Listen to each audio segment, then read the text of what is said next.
Dane Swan.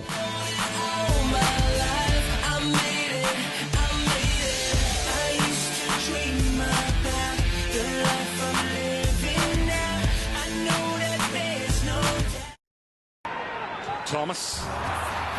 Trouble. 1 second left. Can they get the shot away? On the siren. It's long. It's there.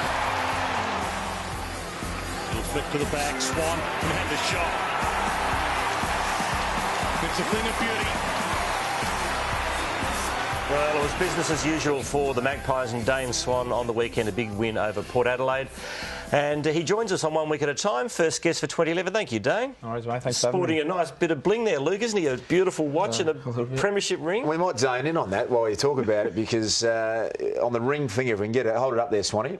Now, that there is the Collingwood Premiership ring that I believe you and Alan Didak designed, and every player who played in the Premiership's got one of them? Yeah, absolutely, mate. Did's probably designed a bit more of it. I had a little bit of input, but it was mostly Did's. But yeah, it was nice of the footy club to give us something. Whose idea was it to come up with a Premiership ring? I'm not sure. I think it was sort of a combination between a couple of the players and sort of the Gary Pert and Eddie and stuff like that, because you can't really wear a Premiership medal sort of in your day-to-day life. So something like this, and it's engraved in inside, so it's something we can sort of Good wear idea. around, and yeah, that was good.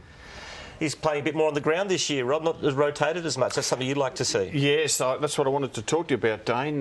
We have a look there. In 2010, you averaged 98 minutes per game. Now, I know it's only one game, but in the first round, you were on the ground for 112 minutes. Now, do you think that's because of the three-man interchange bench, and that instead of going off as often as you did last year, that you'll be spending a bit more time up forward? You've kicked the 3 goals, which indicates that perhaps you'll get your spells going deep forward. Yeah, there's no doubt that with the 3 interchange these days, that sort of part of the plan was to spend a bit more time on the ground, and I did that, and I'm certainly paying for it now. I'm pretty sore boy at the moment, but.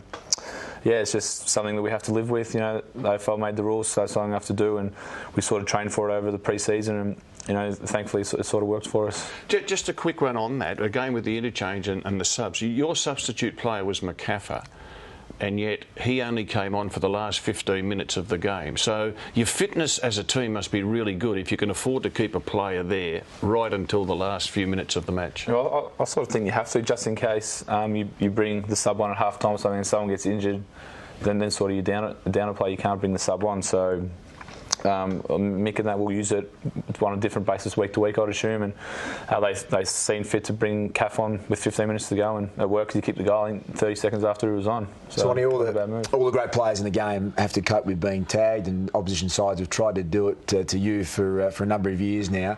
You seem to worry about it less than anyone I've ever seen in the competition. We shot this vision last year. Not that anyone's getting too close to you against Richmond last year, but is there anyone that worries you tagging-wise? Because it just seems as though with your power and your strength and your speed, it's not a problem at all for you. A lot of people worry me, mate, but I don't sort of worry about it in that sense. Like, there's no point in me going out there and worrying about who's playing on me and trying to worry about getting off him. I just go out and just try and play my role, and then just try and work as hard as I can. And if I do have something tagging me, I'll probably try and work with that a little bit harder and sort of run a lot of unrewarded running where I know I'm not going to get it, but just try and blow my opponent up. But in saying that, I've got guys like Pendles, who's obviously a star, and Dale Thomas and Dids, who can all get tagged these days. So it's a pretty good headache to have for opposition coaches to see which one they're going to sit on. So yeah. You decided to sign a new long-term deal with the Magpies. You're a Magpie for life. You said you didn't talk to GWS. Did your manager? No, I don't think so, mate. I think I'll be been a long way down their list, mate, considering my age and stuff like that. So that never really entered my head leaving, especially going to GWS. I never sort of sat down with my manager or anyone and thought, I think about leaving. I've always wanted to beat Collingwood, and just happened that the deal got done before the season. It wasn't planned to be like that. It was just when the deal got done, the deal was going to get done, and thankfully it got done before the season, so now I can just worry about playing footy. Before you ask Dane a question relating to that, Rob, the mail going around from a couple of sources today is that GWS's number one target is Scott Pendlebury, and the talk is they are going to offer him almost as much money as the Gold Coast have offered Gary Ablett, and if they can't get Scott Pendlebury, the next one on the hit list is Dale Thomas. Okay. So Collingwood are going to do very well to keep Swan, Pendlebury and Thomas, given the sheer weight of money. And you'd be mad not to take $1.5 million a year. Absolutely, Quarters, and that's why young Tom Scully, all the talk about Tom Scully, would he go, should he go? He's only been at Melbourne for 1 year. If I was Tom Scully's father and he was offered $1.3, $1.4 million for 5 years regardless, I would be saying to him, son, I think you should go.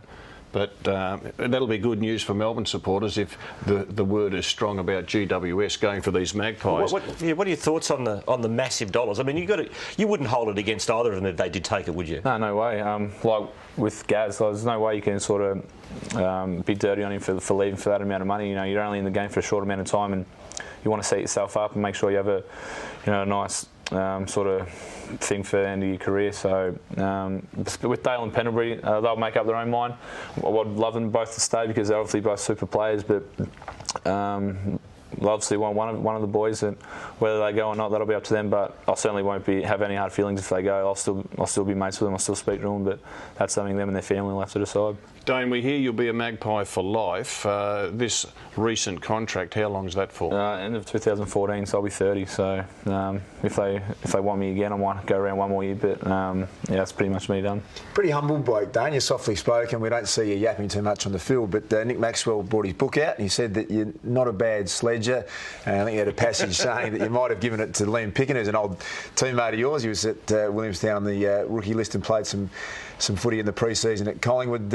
Do you remember this one? Do you remember giving Liam one on the way through last year? Was that in the final? I'm not sure. Once I'm out there, mate, I sort of can't remember half the stuff I say. But it's like a bit everyone. You only start talking when you're going well and when we're winning. So once you're losing, it's a bit hard to say much, mate. But thankfully, we had a pretty successful year last year, so it was a bit easier to chirp up. Speaking of sledging, I was just doing some research on you for last year's Brownlow, Dane, which unfortunately didn't get over the line, but hopefully this year. I was listening to your old coach Robert Hyde, who coached you in the Quarter Cannons. This is some of the quotes.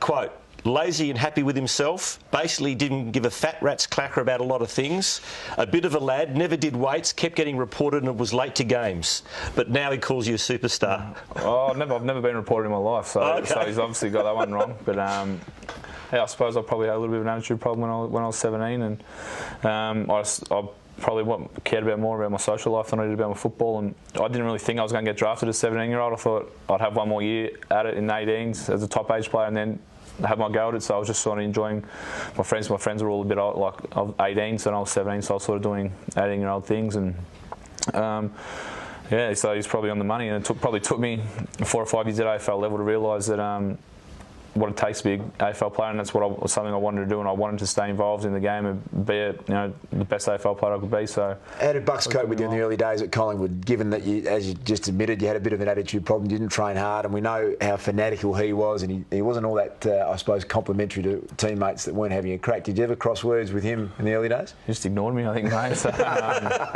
yeah, no, I didn't have much to do with him in my early part, mate. We all know how manic he is at his football, and he just wants the best out of himself and for his team, and I probably wasn't giving that back then, so he just didn't have much to do with me.